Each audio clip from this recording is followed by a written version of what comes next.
चिकित्सकों से तो कई बार सुना होगा कि जीवन शैली दुरुस्त करिए और सोने और जागने का सही नियम बनाइए। लेकिन क्या आप जानते हैं कि हिंदू धर्म ग्रंथ में हजारों साल पहले ही इस पर विचार किया गया है। इसके सोने और जागने के नियम का पालन करने से शरीर और मन को कई तरह के फायदे होते हैं, लेकिन इन नियमों की अनदेखी आपके लिए भयंकर खतरनाक हो सकती है। आइए जानते हैं त्रिकाल संध्या और इस समय सोने से होने वाला नुकसान क्या है। त्रिकाल संध्या और इसकी टाइमिंग क्या है। हिंदू धर्म ग्रंथों के अनुसार संध्या का अर्थ दो समयों, जबकि तात्विक दृष्टि से इसका अर्थ जीवात्मा और परमात्मा का मिलन है। इस तरह त्रिकाल संध्या का अर्थ हुआ सुबह, दोपहर 12 बजे और सूर्यास्त के 15 मिनट पहले और 15 मिनट बाद का समय।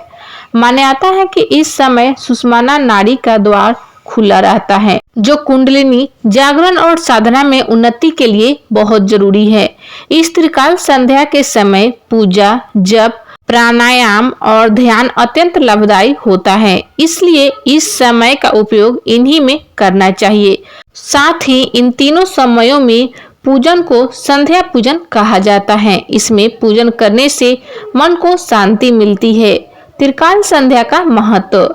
धार्मिक ग्रंथों के अनुसार नित्य नियम पूर्वक समय से पूर्व जाकर त्रिकाल संध्या करने से चित्त की चंचलता समाप्त होती है, धीरे धीरे एकाग्रता बढ़ती है, भगवान के प्रति आस्था, प्रेम, श्रद्धा, भक्ति और अपनापन बढ़ता है, मुंह पर तेज आभा बढ़ती है, कुसंस्कार जलते हैं और विकार समाप्त होती है।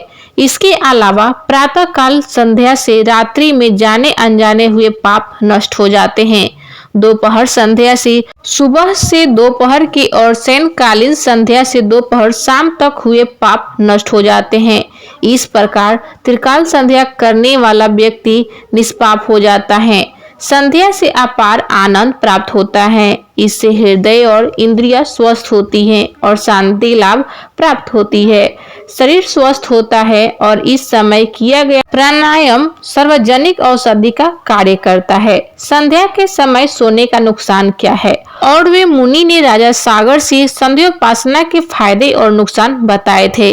मुनि ने राजा से कहा था कि हे राजन, बुद्धिमान मनुष्य को चाहिए कि शयन काल के समय सूर्य के रहते हुए और प्रातः काल तारागण के चमकते हुए आचमन आदि करके नियम से संध्योपासना करना चाहिए। सूतक, संतान जन्म की असुचिता, अशौच, मृत्यु से होने वाली असुचिता, उन्माद, रोग और भय आदि कोई बाधा ना हो तो प्रतिदिन संध्योपासना करनी चाहिए। इससे ओज, बल, आरोग्य, धन धान्य की वृद्धि होती है।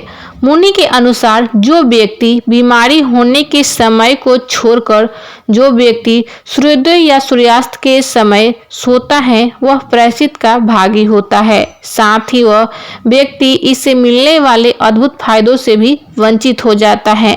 तो दोस्तों, आपका क्या राय है कमेंट्स में जरूर बताएं और चैनल पर नए हैं तो चैनल को सब्सक्राइब करके वीडियो को लाइक शेयर करें। राधे राधे।